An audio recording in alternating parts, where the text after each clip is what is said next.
शिक्षा का स्तर बिहार में बिल्कुल ही गड़बड़ हो चुका है। जो ग्रेजुएशन करने के लिए छात्र 3 वर्ष में जाता है, उसका 4 साल 5 साल में रिजल्ट आता है। पासवान समाज का लड़का, एक रविदास समाज का लड़का जो आर्थिक रूप से कमजोर है, जिसके पिता या तो किसान है या चतुर्थ वर्गीय तृतीय वर्गीय कर्मचारी हैं, वो कहां से लाखों रुपए कोचिंग के लिए लाएगा। यूपीएससी में शेड्यूल कास्ट शेड्यूल ट्राइब के मेंबर्स होने चाहिए, तभी जो शेड्यूल कास्ट शेड्यूल ट्राइब का बच्चा वहां पहुंचेगा इंटरव्यू देने के लिए। आज बिहार के जो बच्चे हैं, जिनको सरकारी नौकरी के लिए जो जिन्होंने फॉर्म भरा था, परीक्षाएं दी थी, वो सरकार की तरफ वैसे ही देख रहे हैं जैसे कल देख रहे थे वो, और वो बेरोजगार घूम रहे हैं। दोस्तों, हाल ही में भारत सरकार ने यूनियन पब्लिक सर्विस कमीशन यानी यूपीएससी का जिस तरीके से रिजल्ट घोषित किया है, और उस रिजल्ट में जो SC/ST और OBC के जो लड़कों की स्थिति जो नदारद देखने को मिली, आज पूरे देश भर में चिंता का विषय बना हुआ है। क्या उत्तर प्रदेश की बात करें, क्या बिहार की बात करें, पूरे देश की अगर बात कर लें तो यूपीएससी के रिजल्ट में टॉप 10 में एक भी SC/ST और OBC के लड़कों का और लड़कियों का नाम नहीं है। वहीं अगर उद्योग की बात करें, शिक्षा की बात करें, तो बिहार इस मामले में काफी जो है पिछड़ा है। और इसको लेकर इस मुद्दे पर हमारे साथ बातचीत करने के लिए बिहार के बहुजनों के तेज तरार मजबूत नेता आदित्य पासवान जी हैं, इनसे बात करेंगे। तो पहले तो स्वागत है सर। बहुत धन्यवाद आपका। कैसे हैं आप? बहुत अच्छे, बहुत बढ़िया। अभी जो रिजल्ट आया है यूपीएससी में, जिस तरीके से टॉप 10 में न तो SC/ST OBC की कोई भी मतलब बहुजन समाज के लड़के नहीं दिखाई दिए, क्या वजह इसका हो सकता है? देखिए, एक बहुत गहन चिंता का विषय है और इस पे बहुत चिंतन करके सरकारों को काम करना चाहिए। लेकिन मुझे उम्मीद नहीं है कि ये सरकार इस सरकार में रहते हुए ऐसा संभव होगा। तो सरकार जब बदलेगी तो हम इस ओर जरूर देखेंगे।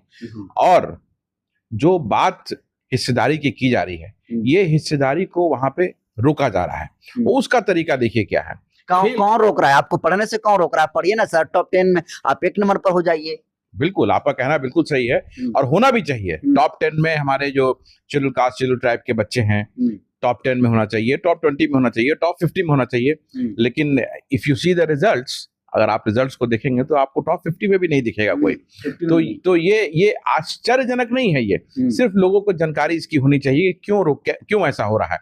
इसका एक बहुत बड़ा रीजन है कि खेल कहाँ होता है। खेल वहां होता है जब यूनियन पब्लिक सर्विस कमीशन का इंटरव्यू में, जब रिटर्न को क्वालिफाई करके बच्चे जब वहां पहुंचते हैं, तो वहां पे जो मेंबर्स होते हैं, वो आप जितने लड़के क्वालिफाई करते हैं, आप उनका नंबर्स देखिएगा तो आपको पता चल जाएगा कि इंटरव्यू में उनको नंबर जानबूझ करके कम दिया जाता है, क्योंकि वहां पे जो मेंबर्स हैं, यूनियन पब्लिक सर्विस कमीशन में जो मेंबर्स हैं, उसमें schedule caste and schedule tribe का रिप्रेजेंटेशन नहीं है। तो वहां पे जो क्लास बैठा हुआ है, वो कभी नहीं चाहेगा कि शेड्यूल कास्ट शेड्यूल ट्राइब के बच्चे आगे बढ़े, IAS IPS IFS बने।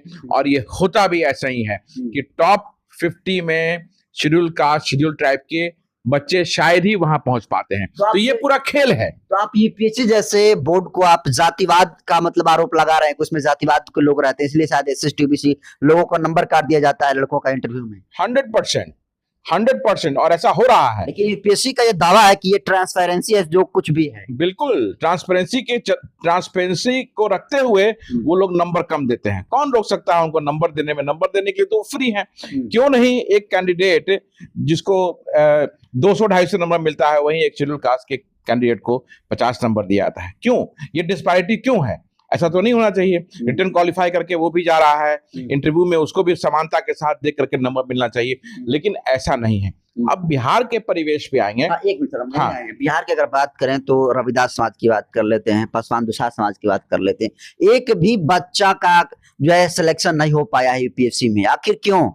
ठीक है, टॉप 10 में नहीं है, टॉप 50 में नहीं आने चाहिए, कम से कम 90 100 तो प्लस में तो होना चाहिए। 800 900 300 के इतना तो रैंक होना चाहिए, लेकिन एक भी बच्चों का रिजल्ट नहीं हुआ, चाहे चमार हो चाहे दुसाध हो। इसका क्या वजह हो सकता है? देखिए, इसको ठीक है, वो कास्ट का बात है कि शेड्यूल कास्ट के बच्चों का नहीं हुआ है, लेकिन हम पहले इस पर टोटलिटी पे चर्चा करनी चाहिए लोगों को, और देखना चाहिए कि यही बिहार जो ज्ञान की धरती के रूप में जानी जाती थी, और इसी बिहार से 1970 1980 1990 के दशक में भारी संख्या में लोग IAS IPS और IFS बनते थे, और बिहार को IAS बनाने की फैक्ट्री के रूप में जाना जाता था, सर्वविदित है ये, और बड़ी संख्या में यहाँ से आईएएस आईपीएस बनते थे।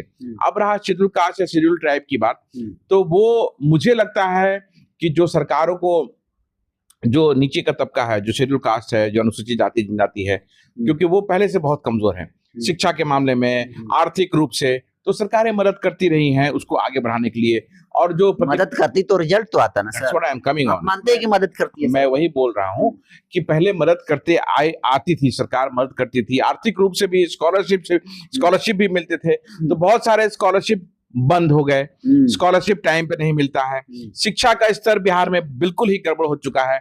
जो ग्रेजुएशन करने के लिए छात्र 3 वर्ष में जाता है, उसका 4 साल 5 साल में रिजल्ट आता है। प्लस जो टीचर्स यहाँ पे हैं अब वैसे नहीं रहे, क्योंकि जो राज्य सरकार जिन शिक्षकों को की बहाली कर रही है, जो स्कूलों में पढ़ाते हैं, उनका लेवल वो नहीं है जो मेरिटोरियस स्टूडेंट जो होता है उसका लाभ लेकर के यूपीएससी बीपीएससी compete कर सके। और ये बहुत बड़ा रीजन है कि जो शिक्षा जो कमजोर हुआ है बिहार में पिछले कुछ वर्षों में, उसके कारण यहाँ के छात्रों को लाभ नहीं मिल रहा है।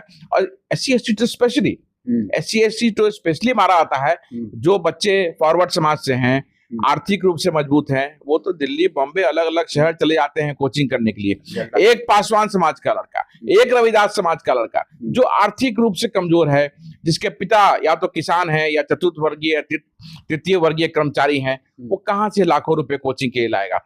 तो सरकार का कर्तव्य बनता है, दायित्व बनता है कि या तो कोचिंग की व्यवस्था की जाए। नीतीश कुमार ने किया है, लेकिन वो काफी नहीं है। इसलिए काफी नहीं है क्योंकि भ्रष्टाचार बड़े रूप में व्याप्त यहाँ कर रखा है। एक मिनट, अभी तो नीतीश कुमार यहाँ स्कॉलरशिप SC/ST के बच्चों का बंद कर दिए बिहार में। मैं वही कह रहा हूँ कि भ्रष्टाचार इतना व्याप्त बड़े रूप में यहाँ पे है कि लोगों को वो लाभ लोगों तक नहीं पहुंच पा रहा है। और अभी तो छात्रवृत्ति बंद भी हो गई।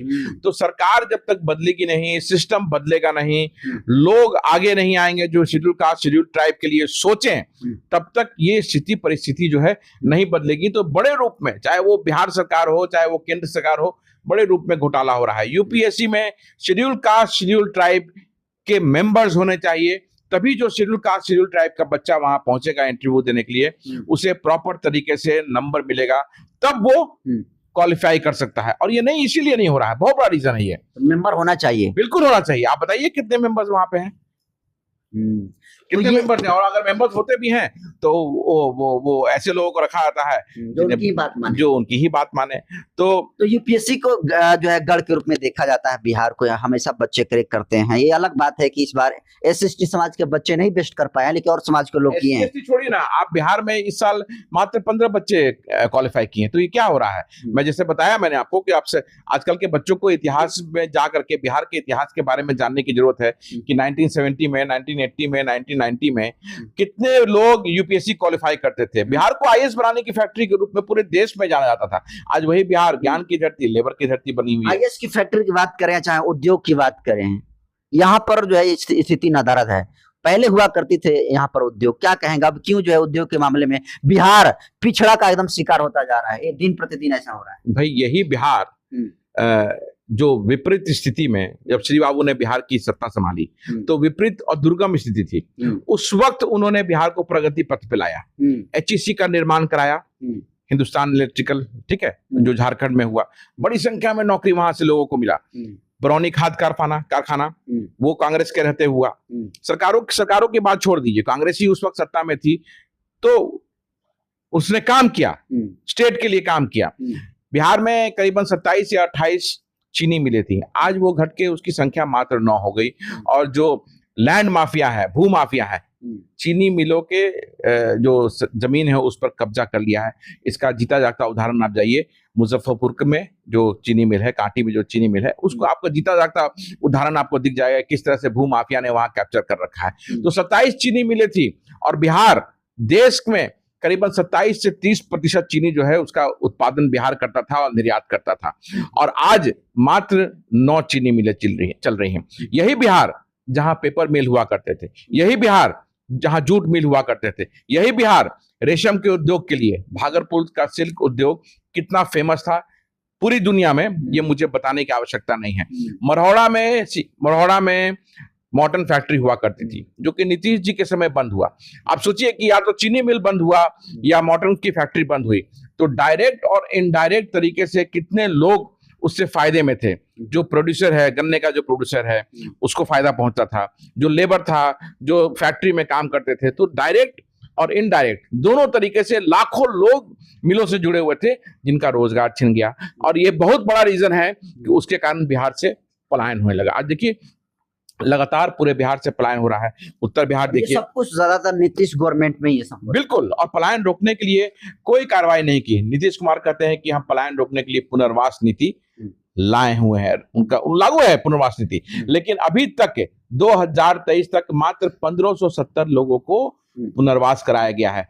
मार्क माय वर्ड्स, बिहार की जनता को ये जानना चाहिए कि 2023 तक मात्र 1570 लोगों को पुनर्वास कराया गया है। और हर व्यक्ति जो पुनर्वास करता है, महिला लेबर को 2 लाख, पुरुष लेबर को 2 लाख, बाल लेबर को 2 लाख, विकलांग को 2.5 लाख, लेकिन किसी को भी 1 रुपए नहीं मिले। ठन गोपाल।